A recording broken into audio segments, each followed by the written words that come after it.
চলে গেছিলাম সেদিন হাইওয়ে 99 ধাবাতে। এটা ছিল দিল্লি রোডের একদম পাশে। চারিদিকের অ্যাম্বিয়েন্স খুবই সুন্দর। সেদিন আমরা আর আমার বরের বন্ধুরা মিলে এবং তাদের গার্লফ্রেন্ড মিলে গেছিলাম এই ধাবাটাতে। এই যে ঘরগুলো দেখতে পাচ্ছ, যেগুলো ছবি তোলার জন্য খুবই সুন্দর, কিন্তু এখানে লাইট পোকার এত অত্যাচার, আমরা এখানে বসতে পারি না। তারপরে আমরা ঠিক করি এই যে উপরে যে কাঠের ঘরগুলো দেখছো এখানে বসার, কিন্তু এখানেও সেই সেম প্রবলেম, এতটাই পোকার অত্যাচার, আমরা এখানেও বসতে পারি না।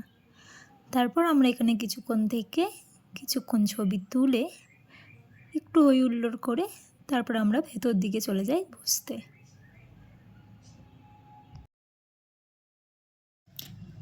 এখানে মকটেলেরও ব্যবস্থা ছিল, সাথে হুক্কারও, যেটা আমরা কোনোটাই খাইনি। তারপর আমরা চলে যাই এই জায়গাটায় বসতে। একটু আমি আর আমার বর একটু কেত মেরে 2-3টে ফটোও তুলে নিই সাথে।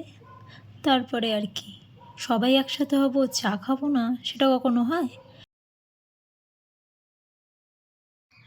চা খেয়ে তারপর আমরা এগোতে থাকি স্টার্টারের দিকে। স্টার্টারে আমরা অর্ডার করে নিই চিকেন তন্দুরি। তারপরে আমরা মেন কোর্সে চলে যাই। মেন কোর্সের পরে এইটা না হলে চলছিল না। দিয়ে বাড়ি আসার সময় সব বন্ধুরা এতদিন পরে একসাথে হওয়ার আনন্দে নিজেদের মধ্যে কোলাকুলি করে নিল। যাই হোক, আজকের এই ট্রিটটা ছিল রাহুলদার তরফ থেকে, এই যে সাদা জামা পরে যে দাদাটা, তার তরফ থেকে। যাই হোক, ওদের একসাথে দেখে বেশ ভালোই লাগলো। তারপরে আমরা বাড়ির দিকে এগোলাম সবাইকে টাটা করতে করতে। অনেক দিন পর এত সুন্দর একটা সময় কাটিয়ে বেশ ভালোই লাগলো। আর সাথে করে নিয়ে এলাম অনেক অনেক ভালো স্মৃতি।